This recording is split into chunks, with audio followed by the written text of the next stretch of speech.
Olá, meus alunos do sexto período, sejam muito bem-vindos à nossa aula de revisão da nossa segunda avaliação do semestre.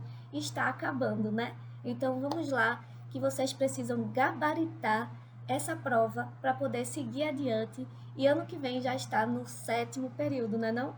Então vamos nessa. Aqui eu separei um material para que a gente possa fazer uma revisão e vocês poderem estudar aí os principais pontos que estarão na nossa prova, certo? Então, sem mais delongas, já vamos direto para o nosso assunto. Hoje faremos a revisão dos principais temas abordados na nossa prova. Estaremos explorando não apenas as respostas que vocês devem responder corretamente, mas também o raciocínio jurídico com os fundamentos legais. Vamos entender por que cada alternativa está correta ou errada, revisando conceitos essenciais cobrados pela banca e especialmente nas provas da OAB, certo? Um assunto que estará lá na nossa prova será o assunto que está concernente a férias no regime de tempo parcial. Então, vamos começar a falar sobre as férias. A CLT, ela assegura o direito às férias a todos os empregados, independente da sua jornada de trabalho, inclusive no regime de tempo parcial.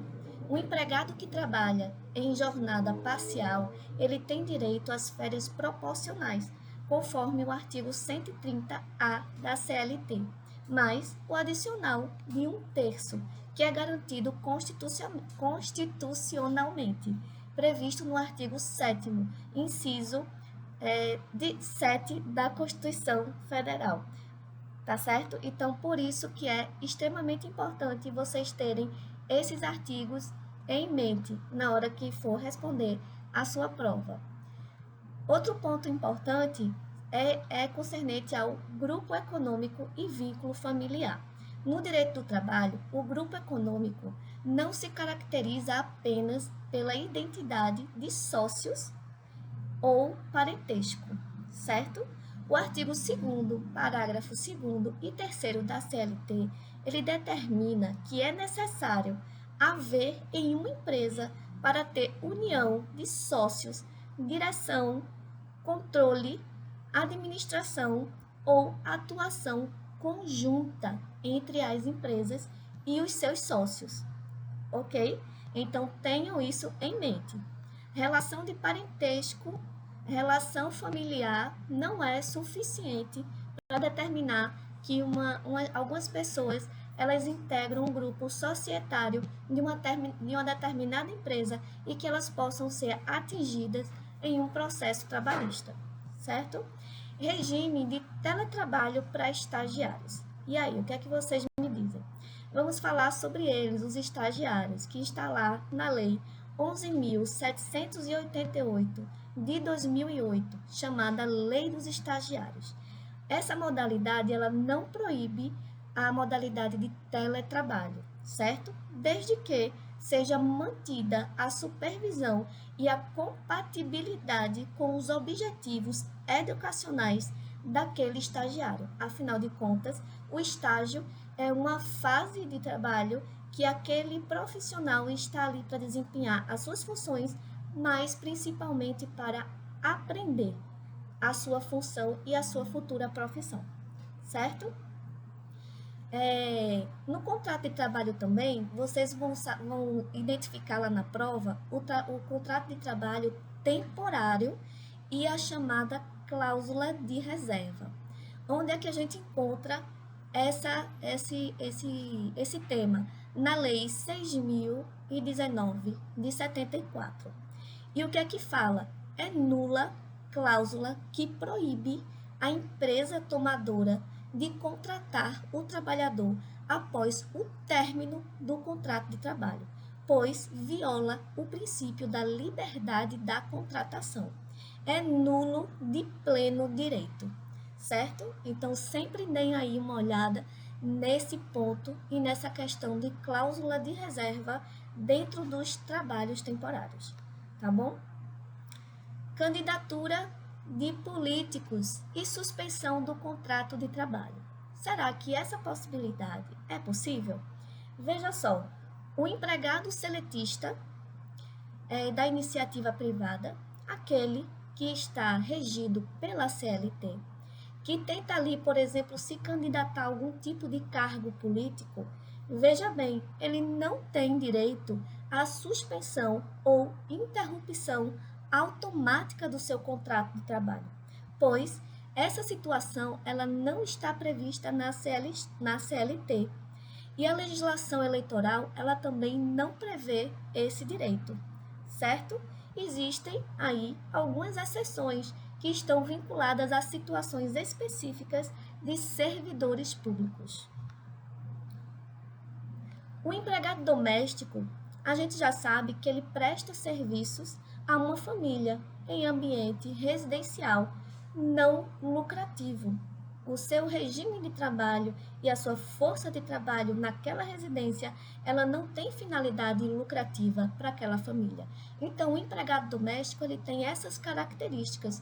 Então, nos casos em que o trabalhador, ele está em algum local com a finalidade comercial para locação de temporada e não tem ali um viés de ser um trabalho não lucrativo, ele não é doméstico e também ele não é rural, ele vai ser caracterizado ali como um empregado comum registrado pela CLT. Então, é muito importante vocês observarem se existem os requisitos, mesmo que a questão traga para vocês dizendo que um determinado trabalhador, ele é um empregado doméstico. Talvez ele não seja um empregado doméstico se dentro das descrições da função que ele está exercendo, não esteja presente a questão do ambiente residencial e da questão da não lucratividade, certo? Questões de transferência de empregados, por exemplo, do trabalho noturno para o trabalho diurno. É possível? Vamos ver. Segundo a súmula 265 do TST, a transferência do empregado do turno da noite para o turno da manhã é totalmente possível, é lícita, e isso implica a perda do adicional noturno, certo? Pois esse adicional noturno, ele só é devido quando o trabalhador efetivamente labora realizando as suas atividades no período noturno. A partir do momento que ele deixa de fazer as suas atividades naquele período, ele também vai perder esse adicional, certo? E ela é lícita e não depende do aceite daquele empregado. Por que não depende? Porque está beneficiando aquele empregado que antes estava laborando no momento em que era para ele estar descansando, que era para ele estar dormindo, pois o trabalho noturno ele é prejudicial à saúde. Então, na hora que o seu empregador ele faz a troca de turno daquele empregado, ele não precisa dar autorização do funcionário. Se for o contrário, se for para sair da jornada diurna para a noturna, aí sim ele vai precisar da assinatura num contrato de que aquele empregado ele aceitou mudar o seu turno, pois estará prejudicando. Esse é o entendimento da jurisprudência e da lei, certo? Então, vamos avançar para o próximo ponto, chamado ali aquele contrato intermitente. Quais são os prazos de resposta para esse tipo de contrato? O contrato intermitente previsto no artigo 452-A da CLT. O empregado ele tem um dia útil para responder à convocação, estando estabelecido ali um limite de até 3 dias. O silêncio ele é considerado a recusa, mas não gera nenhum tipo de punição nem ruptura contratual, certo? Questões relacionadas à subempreitada e responsabilidade pela reclamação trabalhista.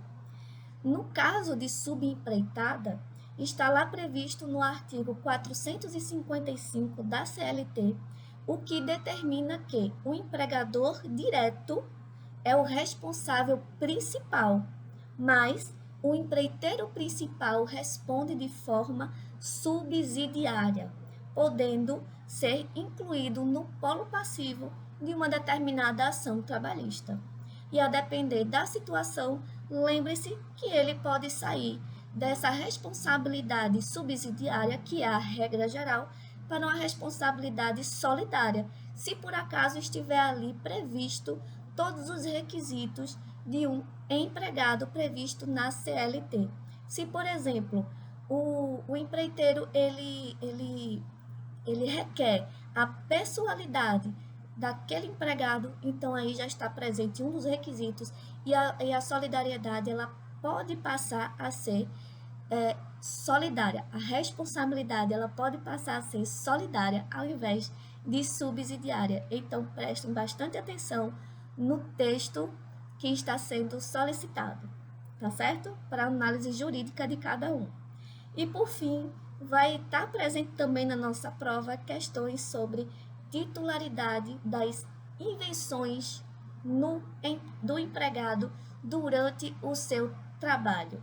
Veja só, quando o empregado ele está nas suas funções e ele cria uma invenção utilizando equipamentos, recursos ou dados do empregador, e não sendo a pesquisa o objeto principal do seu contrato de trabalho, a invenção será de titularidade comum, pertencerá em partes iguais, tanto ao empregado quanto ao empregador, conforme o artigo 91 da CLT e o artigo 88 da Lei 9.279 de 96.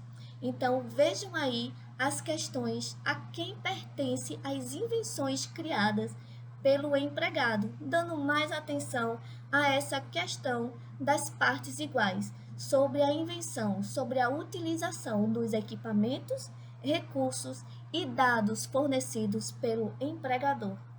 Tá certo? Aqui embaixo eu vou deixar para vocês em destaque um resumo para que vocês possam identificar de forma mais rápida os artigos que estarão presentes na nossa prova. Eu vejo vocês na próxima quarta-feira. Desejo um excelente estudo e que a nossa prova seja gabaritada, tá certo? Um beijo e até a próxima!